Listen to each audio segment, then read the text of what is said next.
نبی پاک صلی اللہ تعالی علیہ وسلم نے فرمایا، بخاری شریف میں صحیح درجے کی روایت ہے، کریم فرماتے ہیں اگر تم وہ جان لیتے نا جو میں جانتا ہوں،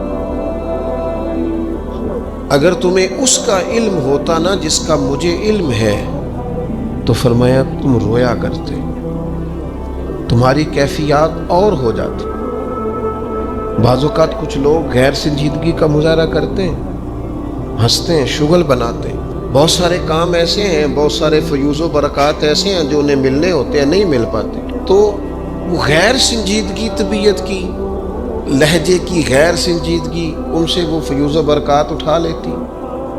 میں دوستوں سے کہتا ہوں، آپ کسی جگہ محفل میں جاتے ہیں، آپ کسی دینی اجتماع میں جاتے ہیں، لیکن رستے میں اگر آپ شغل کرتے ہوئے جا رہے ہیں، ہنستے ہوئے جا رہے ہیں، آپ نے کیا فائدہ حاصل کیا؟ آپ جہاں بھی جا رہے ہیں، موبائل آپ کا آن ہے، موبائل دیکھ رہے ہیں، موبائل چلا رہے ہیں، موبائل ہی چل رہا ہے، تو آپ نے کیا سنجیدگی حاصل کی؟ پایا کیا؟ ہر کام صرف موبائل کے اسٹیٹس کے لیے کیا؟ تم اگر وہ جان لیتے جو میں جانتا ہوں۔ اصحاب صفا کے پاس قرآن مجید کی کوئی آیت تلاوت کی گئی تو وہ رونے لگے، صحابہ رو پڑتے تھے، اللہ کے خوف سے، خشیت سے رو پڑتے تھے۔ کوئی آیت تلاوت کی گئی، اصحاب صفا رو پڑے، ان کو روتا دیکھ کر حضور بھی آئے اور اللہ کے رسول کی آنکھوں میں بھی آنسو۔ اور پھر اللہ کے حبیب علیہ السلام نے اس عمل کا اظہار فرمایا، حضور فرمانے لگے جو آنکھیں رب کے خوف سے آنسو بہاتی ہیں نا، ان کو اللہ پھر دوزخ پر حرام کر دیتا، پھر وہ جہنم میں نہیں جایا کرتا، وہ اللہ کے خوف سے چھلک پڑی، جذبات ابل کر باہر آ گئے۔ سعادت مند لوگ ہوتے ہیں، سعادت مند۔ نبی پاک علیہ السلام نے فرمایا، ترمذی میں موجود ہے، حضور فرماتے ہیں 3 باتیں خوش بختی کی علامت ہے۔ یا رسول اللہ صلی اللہ تعالی علیہ وسلم کون سی؟ تو ایک تو حضور نے فرمایا اللہ سے ڈرو، اور دوسرا فرمایا بلا وجہ اپنے گھر سے نہ نکلو، اور تیسرا فرمایا اپنے گناہوں پر رویا کرو۔ اگر تمہیں رونا آ جاتا ہے تو یہ سعادت مندی ہے تمہاری۔ مجھے کچھ دوست کہتے ہیں مجھے غصہ بڑا آتا ہے، تو میں کہتا ہوں مجھے بھی بڑا آتا ہے، بڑا آتا ہے، لیکن اپنے گناہوں پر آتا ہے، اپنی غلطیوں پر آتا ہے۔ مجھے زندگی میں جتنا غصہ آیا ہے اپنی کوتاہیوں پر آیا، جہاں جہاں مجھ سے سستیاں ہوئی ہیں مجھے ان پر غصہ آتا ہے، اور جب اپنے آپ پر غصے سے فارغ ہوں گے تو کسی اور پر بھی کر لیں گے۔ ابھی تو ڈھونڈتا پھرتا ہوں اے اقبال اپنے آپ کو، آپ ہی گویا مسافر، آپ ہی منزل ہوں میں۔ میرے عزیز، اگر انسان کو یہ سعادت مندی نصیب ہو جائے، وہ کبھی اپنے مالک کے خوف سے رو پڑے، کبھی اس کی محبت میں رو پڑے۔ مجھے بتائیں نا، بچہ جب رو ہی پڑتا ہے تو پھر اماں سارے کام چھوڑ کے متوجہ ہو جاتی۔ لوگ کہتے ہیں وہ میرے پاس آیا تھا تو بس رو ہی پڑا تھا، تو پھر میں کیا کرتا؟ وہ رو ہی پڑا ہے تو معاملہ ختم ہو گیا۔ بچے کی شدید غلطی پر اسے ڈانٹا تھا پر وہ رو پڑا، نرم ہو گیا دل ماں کا، باپ کا، چچا کا، بڑوں کا، چونکہ وہ رو پڑا ہے۔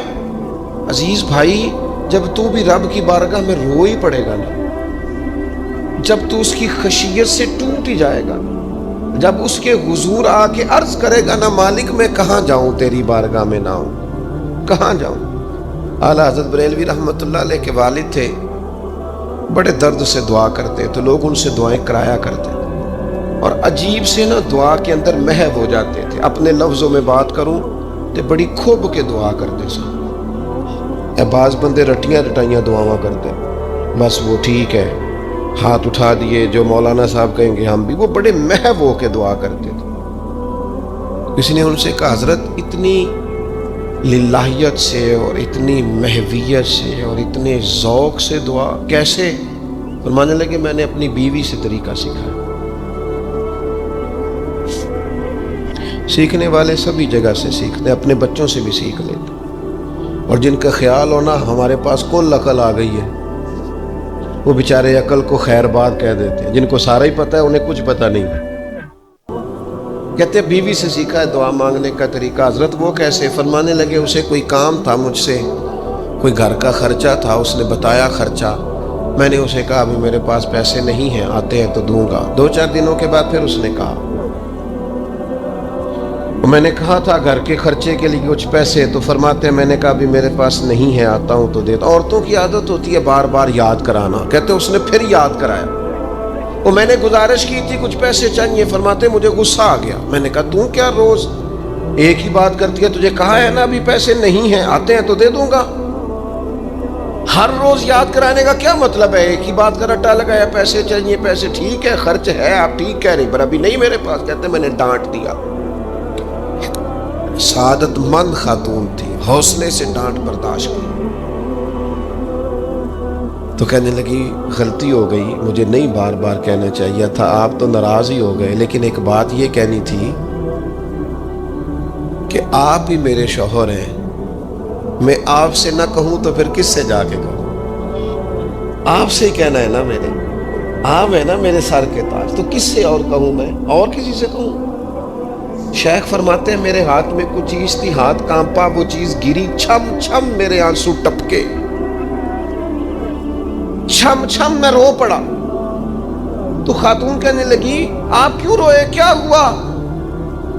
تو فرمانے لگے مجھے تو رب سے مانگنے کا طریقہ تو نہیں سکھا دیا، جب میں اس کی بارگاہ میں عرض کروں گا نا مالک بڑے دروازوں پہ گیا ہوں کوئی نہیں میری سنتا، بڑے درد کے ساتھ میں نے کہا ہے پر فریاد کو کوئی نہیں پہنچا، اے اللہ تو ہی میرا رب ہے، پھر تجھے نہ کہوں تو کس کی بارگاہ میں جا کے کہوں؟ میں بیمار ہوں اور شفاؤں کے لیے ترس گیا، میں مقروض ہوں اور جان چھڑانے کے لیے ترس گیا، میں کمزور ہوں اور سعادت پانے کو ترس گیا، میں بے کیف ہوں اور سجدوں کی لذت کے لیے بے چین ہو گیا ہوں، میں بے کیف ہوں اور چاہتا ہوں میرا قرآن پاک کی تلاوت سے دل لگے، اور مالک جب توفیق تو دینے والا ہے تو پھر تجھ سے نہ کہوں تو میں کس سے جا کے کہوں؟ نبی پاک صلی اللہ تعالی علیہ وسلم نے فرمایا 2 آنکھیں دوزخ میں نہیں جائیں گی۔ یا رسول اللہ صلی اللہ علیہ وسلم اتنا کرم، وہ 2 آنکھیں کون سی ہیں؟ فرمایا ایک وہ جو اللہ کی راہ میں رات جاگتی رہی، کسی سرحد پر پہرا دیا، کوئی ڈیوٹی کی، کوئی خدمت کی راہ خدا میں، جو آنکھیں بیدار رہی راہ خدا میں، دوزخ میں نہیں جائیں گی۔ اور دوسرا فرمایا جو رب کی یاد میں رو پڑی، جس سے خشیت آئی، جو ڈر گیا، پر ڈرا اللہ کے، آنسو فار سیل نہ ہو، کوئی اداکاری کا ماحول نہ بنائے، وہ اس طرح نہ ہو رو رو کے دعا، رکت انگیز دعا، اور فلاں کیا بات، فلاں کے بڑا رلایا اور فلاں میں بڑا درد تھا اور فلاں کے آنسو نکل آئے اور پیر صاحب کی بلا رو ہی پڑے، فار سیل نہ ہو چیزیں، اداکاری نہ ہو، اس کی طبیعت پر پورا اثر ہو۔ اور جب خشیت کے ساتھ وجود کانپتا ہے، وہ کسی نے کہا تھا کہ آنسو قربت کا سبب ہوتے ہیں،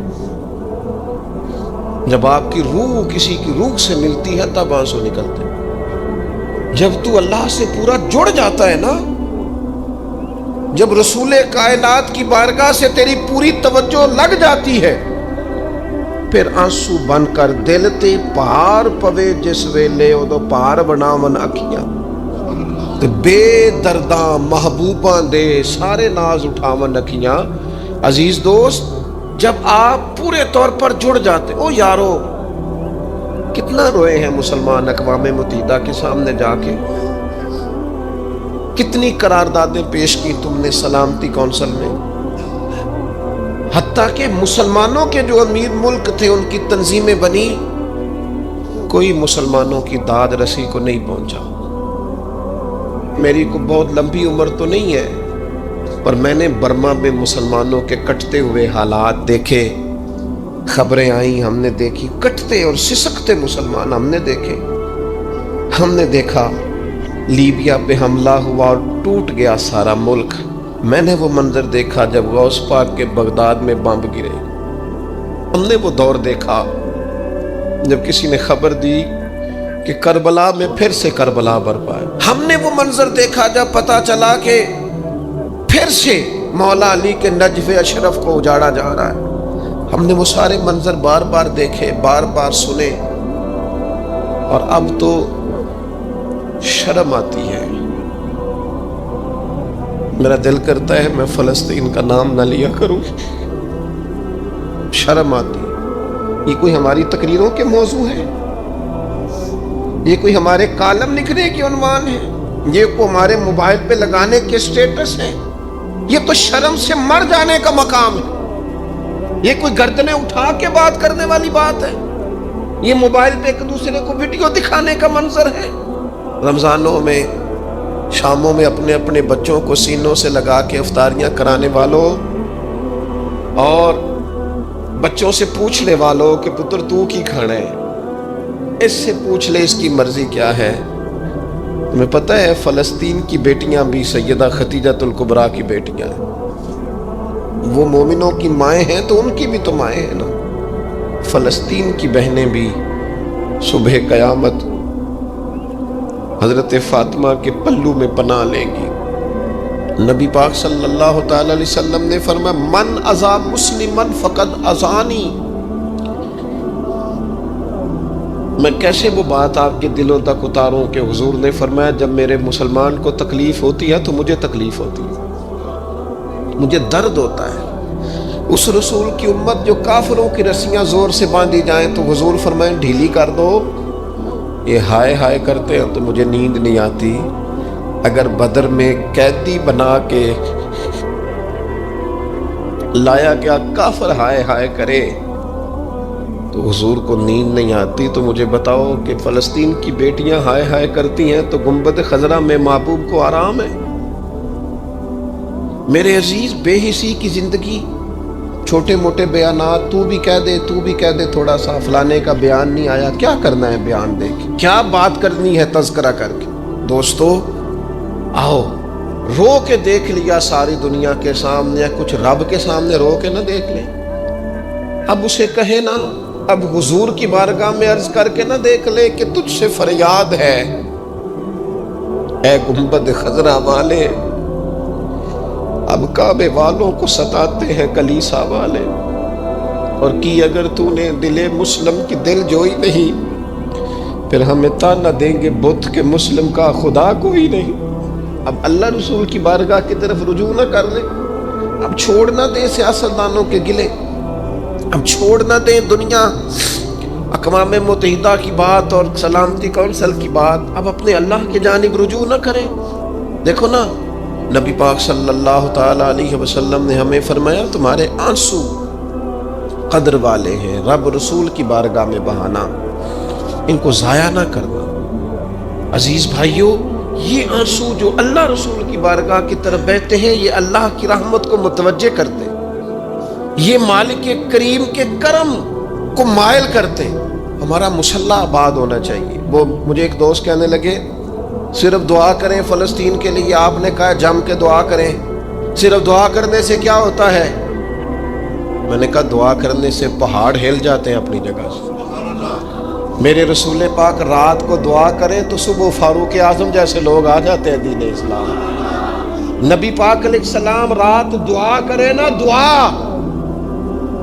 اور بدر کی رات حضور دعا کریں تو اللہ 7,000 فرشتوں کو بھیج دیتا ہے مسلمانوں کی مدد کے لیے۔ صحابہ فرماتے ہیں میدان بدر میں ہم کسی کو قتل کرنا چاہتے تھے لیکن اس کی گردن پہلے سے کٹ کے گر جاتی تھی، فرشتے آئے ہوئے تھے۔ آج ہمارے ساتھ اللہ کی مدد ناراض ہو گئی ہے، ہم سے رب کی مدد ناراض ہے۔ ہماری مجموعی غلطیاں، قومی کوتاہیاں، بددیانتیاں، رشوت خوریاں، ہمارے جھوٹ، ہماری بد اخلاقیاں، مجموعی طور پر سوسائٹی کی مادہ پرستی، اخلاقی رویوں کی گراوٹ، لوٹنا، اپنا حصہ وصول کرنا، جگہ جگہ پہ کمیشن مقرر کرنے، ہر شخص کا ذات کے لیے سوچنا، اللہ کی مدد پھر روٹ جایا کرتی ہے، ناراض ہو جایا کرتی ہے۔ سب سے ضروری کام یہ ہے، سب سے ضروری کام کہ اللہ کی مدد شامل ہو۔ سب سے، ایک صحابی تھے، ایک جگہ انہیں شہید کیا جا رہا تھا تو کافر چاہتے تھے کہ ہم ان کی لاش کو معاذ اللہ ثم معاذ اللہ بے حرمتی کریں۔ انہوں نے عرض کی مالک تو میرا مددگار ہے، اس بیابان جنگل میں میری مدد کرنا۔ شہد کی مکھیاں آ گئیں، ان کے پورے وجود کو چھپا لیا، کوئی چیز قریب آئی نہیں. اور لوگ کہتے ہیں مکھی اٹھ کے بیٹھے تو زخمی کر دیتی ہے، لیکن وہ اٹھ کے گئیں تو وجود پہلے سے زیادہ تر و تازہ تھا. اللہ نے محفوظ کر لیا وجود ان لوگوں کا، اللہ نے حفاظت فرمائی، اللہ کی مدد شامل تھی. اللہ کی مدد. ایٹم بم تم نے بنا لیے، ہتھیار تم نے سجا لیے، دولتیں تم نے جمع کر لی، بڑے بڑے تم نے ادارے قائم کیے. اب ایک کوشش اور بھی کرو، رب رسول کی بارگاہ میں رو تاکہ تمہیں اللہ کی مدد بھی ملے، تمہارے اندر حوصلہ بھی پیدا ہو، تمہارے اندر شعور بھی بلند ہو، اپنی ذات سے اٹھ کر سوچنے کی تمہیں طاقت بھی میسر آئے.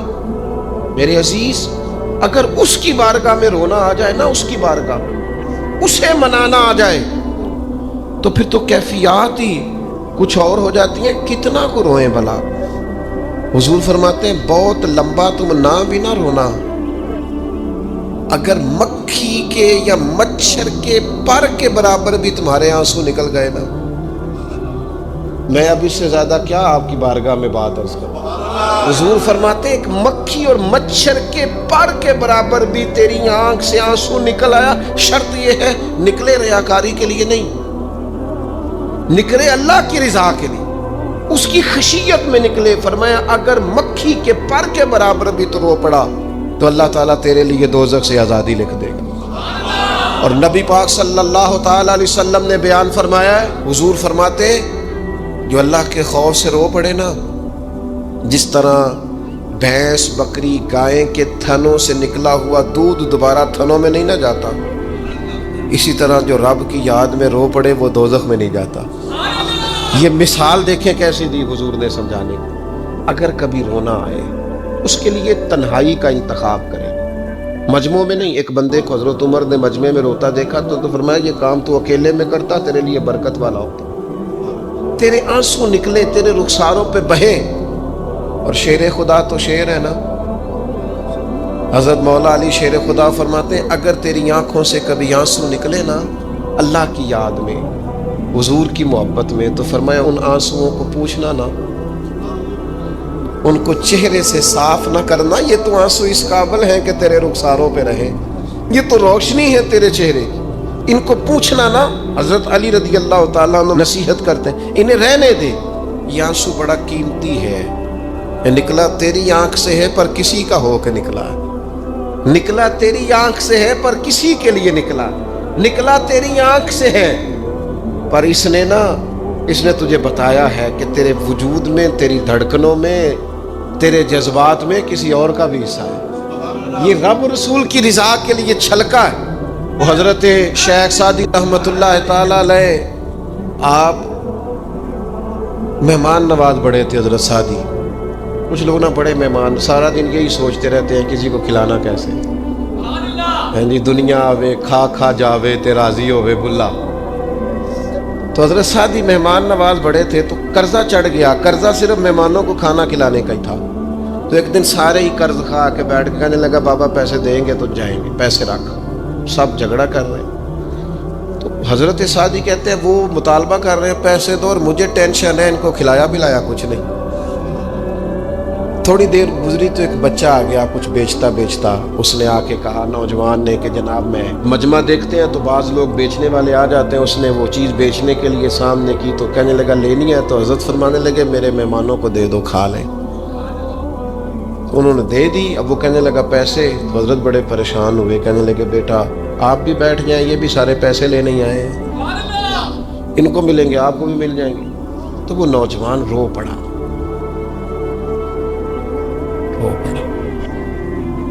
کہنے لگا حضرت صاحب میں تو یتیم ہوں، بہنیں اور ماں انتظار کر رہی ہیں. حضرت بڑے پریشان ہوئے، یہ کیا ہو گیا؟ فٹافٹ سوچنے لگے کہیں سے بندوبست ہو اور اس کو میں فارغ کروں. وہیں بیٹھے تھے کہ ایک عقیدت مند نذرانہ لے کے آیا. ڈھیر سارا نذرانہ پیش کیا. حضور میرا دل کرتا ہے، اور حضور کا فرمان ہے جو بن مانگے ملے وہ اللہ کی طرف سے، اسے قبول کرو جو بغیر چاہت کیا. تو اس نے نظر پیش کی تو وہ ڈھیر سارا نذرانہ تھا. حضرت نے جن کے پیسے دینے تھے سب کو دیے، اس کو بھی دیے، سب قرضے ادا کر کے بھی تھوڑے سے بچ گئے. تو ایک بندہ صاحب دل تھا، کہنے لگا حضرت ہم بڑے دنوں سے آ رہے تھے، پیسے نہیں مل رہے تھے، آج کیسے مل گئے؟ فرمانے لگے تم میں کو رونے والا کوئی نہیں تھا. ایک بھی رونے والا ہو تو باقیوں کا کام بھی سنو نا. حدیث ہے بہقی شریف میں, حضرت حیثم بن مالک رضی اللہ تعالیٰ عنہ فرماتے ہیں نبی پاک علیہ السلام خطبہ دے رہے تھے, تقریر فرما رہے تھے, حضور کی باتیں دلوں کے میل کچیل اتارتی چلی جا رہی. فرماتے ایک شخص نبی پاک علیہ السلام کے سامنے بیٹھ کر حضور کی گفتگو سن رہے تھے, وہ رو پڑے. ساری گفتگو چھوڑ کے نبی پاک صلی اللہ تعالیٰ علیہ وسلم کی توجہ اس شخص کی طرف ہو گئی. ہوا کیا ہے؟ وہ تقریر سنتے, بات سنتے بس رو پڑے.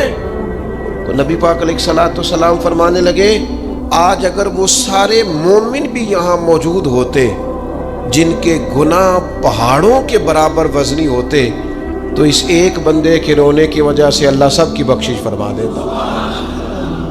اور نبی پاک علیہ السلام فرمانے لگے یہ رویا ہے تو اس کے رونے پر فرشتے بھی روئے ہیں,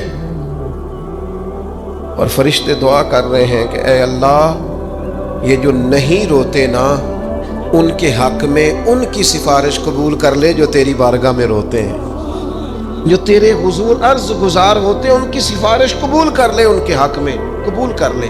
وہ بڑا رو لیا ہے فیکٹری کے مالک کے سامنے, بڑا رو لیا امیروں کے سامنے, مالداروں کے سامنے, تگڑے رشتہ داروں کو مائل کرنے کی بڑی جد و جہد کر لی. کچھ وقت سحری میں اٹھ کے رب کے حضور نہ روئیں, کچھ وقت سحری میں سجدہ لمبا نہ کریں اس کی بارگاہ میں, کچھ دعائیں اس کے حضور نہ مانگیں.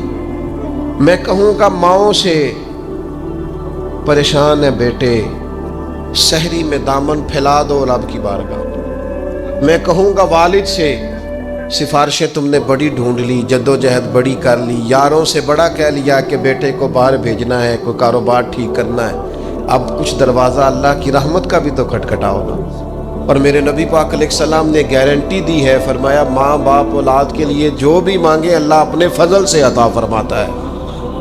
اللہ کی بارگاہ کی طرف رجوع کریں, زیادہ توجہ رب کی جانب, اتنا نہ دوڑیں بندوں کے پیچھے, اتنا نہ منائیں بندوں کو, اللہ کی طرف توجہ, اپنے رب کی بارگاہ میں رونا, اللہ رسول کے حضور حاضر ہونا ہے. آپ دیکھیے کس قدر جم کے صحابہ حضور کی محبت میں آنسو بہاتے. حضرت ثوبان بن مالک آ کے روئی پڑے تھے نا, حضور نے خود جا کے پوچھا کیا ہوا, بتانا نہیں پڑا, بس آنسو چھلکے. تو نبی کریم نے فرمایا ثوبان کیا ہوا؟ عرض کی دل نہیں لگتا, یہاں تو پریشان ہوتا ہوں تو زیارت کر لیتا ہوں, تو جنت میں کیسے دل لگے گا. بس وہ روئے تھے نا, حضرت جبریل آ گئے, کہا محبوب رب فرماتا ہے جو اللہ رسول کی اطاعت کریں گے جنت میں بھی اللہ پڑوس عطا کر دے گا. رو پڑے تو جنت تک بات چلی گئی, رو پڑے تو میرے عزیز یہ تو ہے نا عام آدمی کا رونا, صحابہ کا رونا. اور اگر آنسو نبی پاک کے نکل آئے تو صحیح مسلم میں, صحیح بخاری میں حدیث ہے, سرکار دو عالم علیہ السلام ان آیات کی تلاوت فرما رہے تھے جو حضرت ابراہیم علیہ السلام کے بارے میں آئیں, جو جناب عیسیٰ کے بارے میں آئیں, جن آیات میں حضرت ابراہیم اور جناب عیسیٰ علیہ السلام نے کہا ہے اللہ بہت سارے لوگ گمراہ ہو گئے, بہت سارے لوگ گمراہ کر دیے گئے, اور جن میں یہ فرمایا کہ یا اللہ جو میری اطاعت کریں گے وہ میرے ہیں, اور جو میری نافرمانی کرے تو ان کے لیے غفور ہے. جب اپنی اپنی امت کے گناہگاروں کا تذکرہ جناب ابراہیم اور حضرت عیسیٰ علیہ السلام جو کرتے ہیں, اور قرآن مجید نے جس کا بیان کیا اس کو حضور نے پڑھا تو نبی پاک کی آنکھوں میں آنسو آ گئے. یہ مسلم شریف, حضور روئے. اللہ کریم نے حضرت جبریل امین کو کہا جبریل جائیے میرے حبیب سے پوچھئے کیا معاملہ ہے. حضرت جبریل آئے, حالانکہ رب جانتا ہے, آ کے عرض کی یا رسول اللہ رب فرماتا ہے آپ رو رہے ہیں, تو کہا جبریل امت کے لیے رو رہا. آپ کی توجہ ہے میری بات, حضور امت کے لیے روتے ہیں نا, اللہ کرے امتی بھی کبھی نبی کے لیے روئے. کہا امت کے لیے رو رہا ہوں. حضرت جبریل امین علیہ السلام دوبارہ عرض گزار ہوئے مالک آپ کے حبیب امت کے لیے رو رہے ہیں, تو فرمایا میرے حبیب سے کہہ دے وَلَسَوْفَ يُؤْتِيكَ رَبُّكَ فَتَرْضَىٰ, آپ کا رب آپ کو اتنا دے گا کہ آپ اپنے رب سے راضی ہو جائیں گے. اللہ آپ کو راضی کر دے گا. محبوب امت کے بارے میں پریشان نہیں کرے گا, اپنی تنہائی کو آباد کرے, اکیلے میں اللہ اللہ کریں، تلاوت کلام مجید کا اس طرح کا ذوق ہو۔ حضرت عمر سنا کرتے تھے تو رو پڑا کرتے تھے۔ حضرت فاروق اعظم رضی اللہ تعالیٰ عنہ پہلی صف میں قرآن مجید کی تلاوت کر کے روتے تھے تو تیسری صف تک آپ کی ہچکیوں کی آواز جاتی تھی۔ ان لوگوں کا درد ہی سارے کا سارا کتاب و سنت سے، اللہ رسول کی بارگاہ سے ہم نے نا اپنے آپ کو کمزور کر لیا ہے، دنیا داروں کے سامنے رو رو کے، دکھ بتا بتا کے پریشان۔ وہ میرے ایک دوست ہے، ان کی بات مجھے بڑی اچھی لگی۔ وہ کہتے ہیں تگڑے رشتہ دار آتے ہیں نا تو کئی دفعہ میرا معاذ اللہ جھوٹ بولنے کو دل کرتا ہے۔ کہتے ہیں حالات کیسے ہیں تو میرا دل کرتا ہے ان کو کہنے کو کہ تم سے بڑے اچھے ہیں، اگرچہ غریب بھی ہے۔ کہتے ہیں میں چڑھتا ہوں کہ بندوں کا کیا کام ہے آ کے میرے لیے پریشانی کا اظہار کریں اور کہیں کہ حکم ہوا تو بتانا کیا مطلب ہے۔ وہ کوئی شاعر تھا نا، تو کوئی بندہ 5 روپے پھینک گیا اس کو، اس نے کہا جی آپ کو ضرورت ہوگی، تو بڑا دانشور آدمی تھا، اس نے کہا اٹھا اپنے پیسے لے جا، مجھے ضرورت ہوگی تو اللہ رسول سے مانگ لوں گا۔ اس نے کہا یہ آرزوئے طلب اور میں آپ سے کروں، تیرے جیسے بندے ہم مجھے دیں گے؟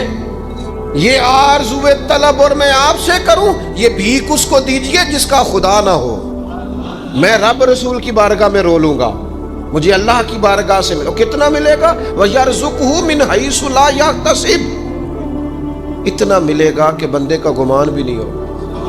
ایک بہت بڑا سیٹھ آ گیا ایک دفعہ ہمارے بزرگوں کے پاس، بہت بڑا مالدار امیر کبیر آدمی، تو ہاتھ ڈال کے کوٹ میں کہنے لگا مدرسے کا کتنا کو خرچہ ہے؟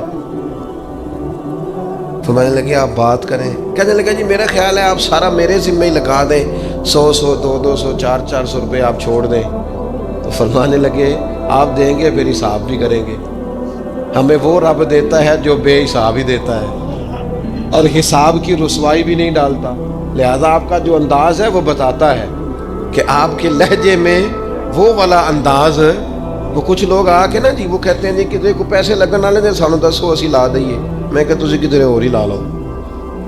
اگر آپ کو کسی پر اعتماد ہی نہیں ہے، آپ کا لہجہ ہی کچھ اور طرح کا ہے، تو اس کا معنی کیا ہے؟ میرے عزیز، لوگ تو تھوڑا دیتے ہیں تو پریشان کرتے ہیں، اس رب کی طرف رجوع کریں جو اتنا دیتا ہے کہ بندے لے لے کے ہی تھکتے ہیں، وہ دے کے نہیں تھکتا۔ اللہ کے حضور اپنے آنسو بہائیں، کچھ وقت عبادات کے لیے رکھیں۔ آپ جتنے بھی انبیاء کے تذکرے پر، حضرت شعیب علیہ السلام بڑا ہی رویا کرتے تھے۔ اللہ کریم نے پوچھا جنت کے لیے روتے ہو کہ دوزخ کے خوف سے؟ کہا مالک میں تو تیرے لیے روتا ہوں، تیری چاہت میں روتا ہوں، تیرے لیے آنسو بہاتا ہوں۔ میرے عزیز، انبیاء ہوں، صلحاء ہوں، اتقیاء ہوں، صحابہ ہوں، اہل بیت ہوں، جم کے آنسو بہے۔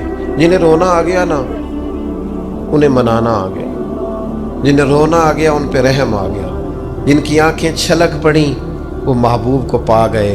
شرط یہ ہے کہ تنہائی ہو، بندہ اکیلا ہو، رج روئے اور روئے اللہ رسول کے لیے، ان کی بارگاہ میں روئے۔ باہر تو نکلے تو پھر تو منہ دھو کے نکلے نا، آنسو بندوں کو نہیں دکھانے، آنسو اللہ رسول کو۔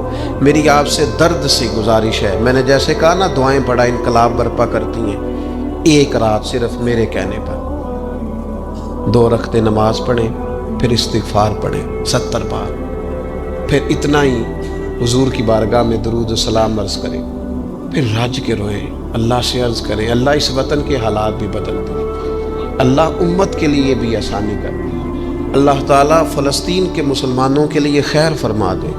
ہم اگر اجتماعی طور پر اور انفرادی طور پر اپنے رب کی بارگاہ میں دعاؤں کا رشتہ مضبوط کریں گے نا تو بڑا ہی کریم ہے۔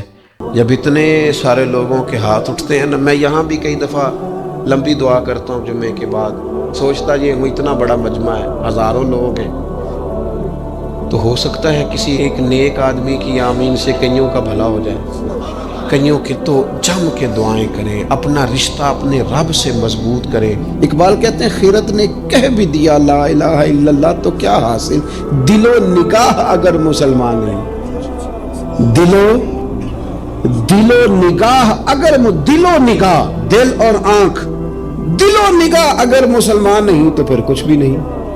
دل سے پوچھ وہ مومن ہے کہ نہیں، تیری پیشانی تو اللہ کی بارگاہ میں جھکتی ہے، تیرا وجود تو جھکتا ہے، دل سے پوچھ اس کا کیا حال ہے۔ یہ تعصبات ان کو پھیلایا جاتا ہے، اس پر محنت کی جاتی ہے. ہم گروہ پرست ہوتے جا رہے ہیں معاذ اللہ حق پرست ہونے کی بجائے. ہمیں گروہ میں نہیں بٹنا، ہمیں حق دیکھنا ہے کدھر ہے، حق کا سفر کرنا ہے. قرآن مجید سورۃ المائدہ آیت نمبر 8 اللہ کریم نے فرمایا یا ایھا الذین آمنوا کونوا قوامین للہ شہداء بالقسط. اے ایمان والو اللہ کے حکم پر خوب قائم ہو جاؤ اور انصاف کے ساتھ گواہی دو. اللہ کے لیے قائم ہو جاؤ، کھڑے ہو جاؤ، انصاف کے ساتھ گواہی دو. قرآن مجید کا انداز دیکھیے گا سمجھانے کا. فرمایا وَلَا يَجْرِمَنَّكُمْ شَنَآنُ قَوْمٍ عَلَىٰ أَلَّا تَعْدِلُوا. کسی قوم کی دشمنی تمہیں وہاں نہ لے آئے کہ تم انصاف چھوڑ دو. دشمنی اختلاف اپنی جگہ پہ اور انصاف اپنی جگہ پہ. سامنے دشمن بھی ہو تو کرنا تم نے انصاف ہی ہے. جب ترازو پکڑنا ہے تو تولنا تم نے. یہ میرے رب کا ارشاد ہے، یہ قرآن پاک ہے. کسی قوم کی دشمنی تمہیں انصاف سے نہ روک دے. اعدلوا، عدل کرو. واقرب للتقوی، یہ پرہیزگاری کے زیادہ قریب ہے. نماز، روزہ، حج، زکوٰۃ یہ تو عبادت ہے، لیکن پرہیزگاری کیا ہے کہ تم عدل کرو، انصاف والے ہو جاؤ، ترازو صحیح کرو. واتقوا اللہ، اللہ سے ڈرو. ان اللہ خبیر بما تعملون، بے شک اللہ کو تمہارے کاموں کی خبر ہے. اللہ کو پتہ ہے. کسی کو پتہ نہ بھی ہو تو اللہ کو پتہ ہے کہ تم فیصلے اپنی جماعت دیکھ کے، گروپ دیکھ کے کرتے ہو. ہمیں نہ پوری طرح قائل کیا گیا. نہیں ہم نے دیکھنا ہوتا کہ سچ کدھر ہے، نہیں ہم نے غور کرنا ہوتا کہ حقیقت کیا ہے. بس یہ کہ بات میری برادری کی ہے، بات میرے قبیلے کی ہے. یہ ہمارے دیہاتوں میں یہ ہوتا تھا کہ وہ جی لڑائی ہوگی، نکلو جی نکلو. نکل گئے، ڈنڈے اٹھا لیے، پکڑ لا اسلحہ، پہنچ گئے، لڑنا شروع کر دیا. جا کے پوچھا بھی نہیں کہ بھئی ہمارے لڑکے کی غلطی ہے کہ سامنے والے کی غلطی. وہ جی ہم نے نا غلطی کسی کی بھی ہو، ہم نے تو سپورٹ کرنی ہے، وہ ہمارا لڑکا لڑ پڑا ہے. بھئی آپ پہلے پوچھیں، آپ پہلے اس پر غور کریں حق کدھر ہے. اس عصبیت سے بچیں. نبی پاک صلی اللہ علیہ وسلم نے فرمایا جس نے کسی کو کسی گروہ کے نام پہ بلایا اس نے جاہلیت کے لیے بلایا. وہ جاہلانہ لڑائی لڑ رہا ہے جو عصبیت پہ، گروپ پہ، برادری کے نام پر آگے نکلا ہوا. اب تو پیران عظام، مذہبی جماعتیں وہ کہتی ہیں صرف ہم ٹھیک ہیں. نہ کریں یار. آپ امت میں نئی امت نہ قائم کریں. ان کو رسول اللہ کا غلام بنائیں. ان کو آپ مختلف جگہوں پہ نہ تقسیم کریں. آپ اہل حق صحیح العقیدہ لوگ خدا را اپنے ذہن کو بڑا کریں، وسعت سوچوں میں لائیں. گروہ بندی کی سوچ پیدا کرنا، سطحی سوچ پیدا کرنا